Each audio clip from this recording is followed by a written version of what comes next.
Oi, galerinha, sejam muito bem-vindos a mais uma aula de História. Eu sou o professor Lucas e já estamos na nossa 13ª aula para o 9º ano do ensino fundamental. Na aula de hoje a gente vai construir alguns conceitos, na verdade dois principais conceitos, que são os conceitos de democracia e de cidadania. A gente vai analisar como que esses conceitos surgiram, o que eles significam e também como eles foram aplicados e desenvolvidos nos mais diversos fatos e acontecimentos históricos ou períodos históricos da nossa história no geral, certo? Então vamos lá primeiro construir esses conceitos e entender o que são, o que é democracia e o que é cidadania. Observe. Democracia e cidadania. Então vamos construir esses dois conceitos.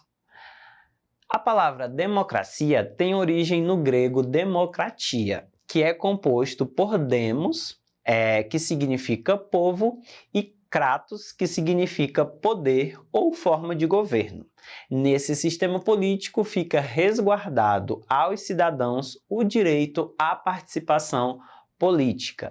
Então, a democracia nada mais é do que esse conceito etimológico que a gente viu, certo? Da palavra democratia, que surgiu na Grécia. Então, é a palavra demos, que significa poder, que significa povo, e a palavra kratos, que significa poder. Então, de forma geral, democracia seria o poder do povo, certo? O poder do povo, ou governo do povo, ou, enfim, é um governo onde o povo tem a autoridade, onde o povo tem o poder. Então, na democracia fica resguardado o direito de participação política aos cidadãos, certo? Então, os cidadãos têm esse direito de participação política, certo? Dentro de uma democracia. Então, como na democracia o poder é do povo, são os cidadãos que têm essa garantia de escolha e de norteamento daquilo que lhes vai favorecer coletivamente, certo? Mas afinal, o que são os cidadãos? Vamos lá, continuando no slide. Ó. Na Grécia Antiga, ali no segundo parágrafo, na Grécia Antiga, o conceito de cidadania estava relacionado a uma minoria da população. Nessa época, só eram considerados cidadãos os homens com mais de 21 anos que fossem atenienses e filhos de pais atenienses. Os comerciantes, artesãos, mulheres, escravos e estrangeiros não eram considerados cidadãos. Então, nesse período da Grécia Antiga, da Antiguidade, o conceito de cidadão era o conceito geralmente aplicado nos homens maiores de 21 anos que fossem atenienses, no caso da Grécia, que nascessem em Atenas e tivessem os pais também atenienses. Então, esse conceito de cidadania, de cidadão nessa Grécia Antiga, ele era usado para designar esse grupo seleto de pessoas. Mas a gente tem um conceito de cidadania na nossa sociedade atual que é um pouco diferente, que tem origem nesse termo da Grécia Antiga, mas que se enquadra num campo mais diverso. Vamos lá observar. A origem da palavra cidadania, primeiramente. Do latim civitas, que significa conjunto de direitos atribuídos ao cidadão ou cidade, originalmente o termo cidadania foi utilizado na Roma Antiga para designar a situação política de uma pessoa e os direitos que possuía ou que podia exercer. Nesse aspecto, a cidadania, conforme diz Dalmo Dallari, expressa um conjunto de direitos que dá à pessoa uma possibilidade de participar ativamente da vida e do governo de seu povo. Vale destacar que o conceito de cidadania praticada na Roma Antiga era bastante diferente da definição atual desse termo, como, por exemplo, a definição na Grécia Antiga também era diferente. É diferente da definição que a gente tem atualmente. Atualmente, qualquer ser humano pode ser considerado cidadão do país em que nasceu. Então, esse conceito de cidadania, ele tem muito a ver com essa participação de direitos e também de deveres dentro de uma sociedade. A cidadania, para a gente melhor exemplificar, ela é exercida por uma via de mão dupla, certo? Então, a cidadania, ela garante que você receba os seus direitos, mas ela também garante que você cumpra os seus deveres, certo? Então, não existe cidadania se você só tem direitos ou se você só tem deveres. A cidadania ela só é exercida quando você recebe seus direitos, cumpre seus deveres, certo? Então, esse o conceito mais simples e mais significativo de democracia, certo? Então, se você recebe seus direitos, se você cumpre seus deveres, você se torna um cidadão dentro do país, da região que você nasceu. Então, diferente da antiguidade clássica, da Roma, da Grécia, onde só eram considerados cidadãos os homens, nascidos no território, enfim, atualmente a gente tem como cidadão todas as pessoas que vivem e que moram em determinado território, porque todos nós estamos, isso dentro do Estado democrático, dentro da democracia, claro, o Brasil, por exemplo, é uma democracia, é um Estado democrático, então a gente é cidadão, se torna cidadão justamente por essa aplicabilidade de direitos e também de deveres, certo? Independente de gênero, de raça, de cor, de credo, de qualquer natureza. Mas continuando, vamos ver como que esses conceitos foram aplicados ao longo da nossa história. Primeiro, na independência dos Estados Unidos, consideramos estas verdades como evidentes por si mesmas, que todos os homens são considerados iguais, dotados pelo Criador de certos direitos inalienáveis, que entre eles estão a vida, a liberdade e a procura da felicidade. Isso é um trecho que está dentro da primeira Constituição dos Estados Unidos, que é a Constituição que garantiu a sua independência. Então diz que todos os homens são iguais são dotados de direitos inalienáveis, ou seja, direitos que não podem de forma alguma serem retirados da humanidade, certo? E aí entre eles está o direito à vida, à liberdade, à procura da felicidade, enfim. Continuando, entretanto, apesar da mudança na forma de governo, muitos estadunidenses permaneceram sem direito à participação política no país, pois não eram considerados cidadãos, como por exemplo os negros, escravos e também descendentes de escravos. A escravidão foi mantida quase 100 anos após a independência. Os indígenas continuaram sendo expulsos de suas terras e as mulheres conquistaram o direito ao voto apenas no século XX, certo? Isso séculos e séculos depois da independência dos Estados Unidos. Então, apesar de ser empregado dentro da Constituição, não teve uma aplicabilidade efetiva com a população no geral, certo? Já que existiam ainda grupos que não tinham esses direitos, os mesmos direitos e os mesmos deveres. Continuando.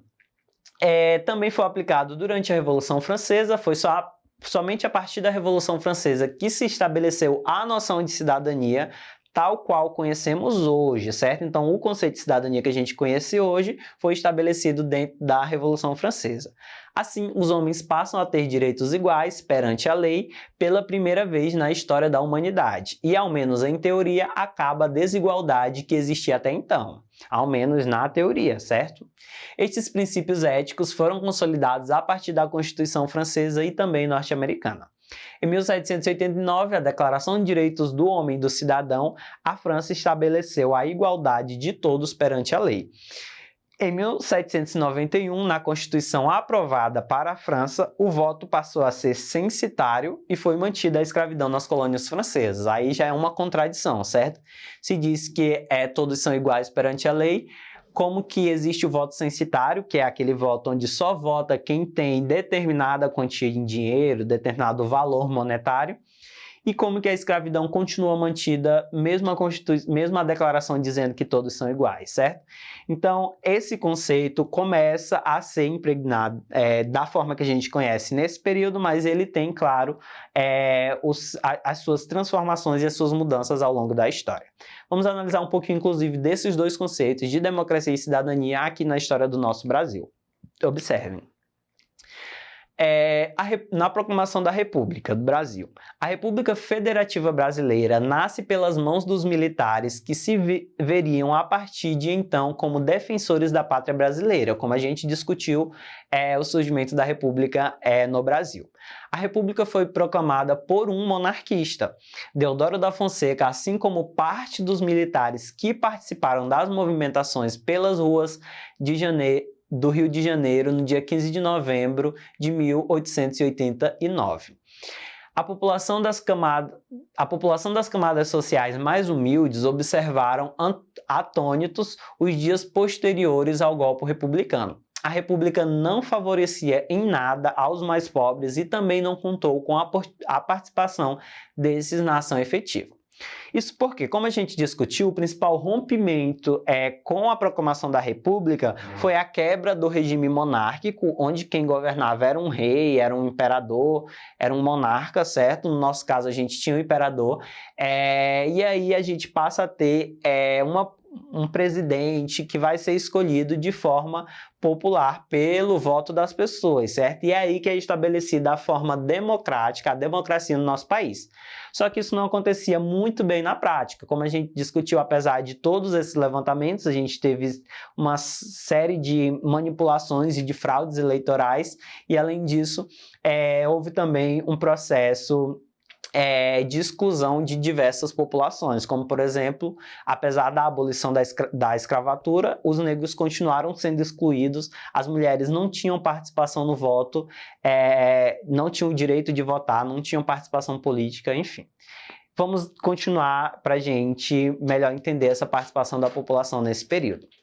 O cidadão na nova República Brasileira. Basicamente, o cidadão nesta nova república eram homens maiores de 21 anos de idade que fossem alfabetizados. Olha, a gente já tem a exclusão de diversos grupos dentro desse processo de cidadania. Não participavam do processo eleitoral os analfabetos, que eram mais de 90% da população, as mulheres, os mendigos, religiosos e também militares de baixa patente. Todos eles eram excluídos do processo eleitoral. E o voto era aberto, ou seja, você declarava o seu voto, certo? As pessoas viam em quem você estava votando.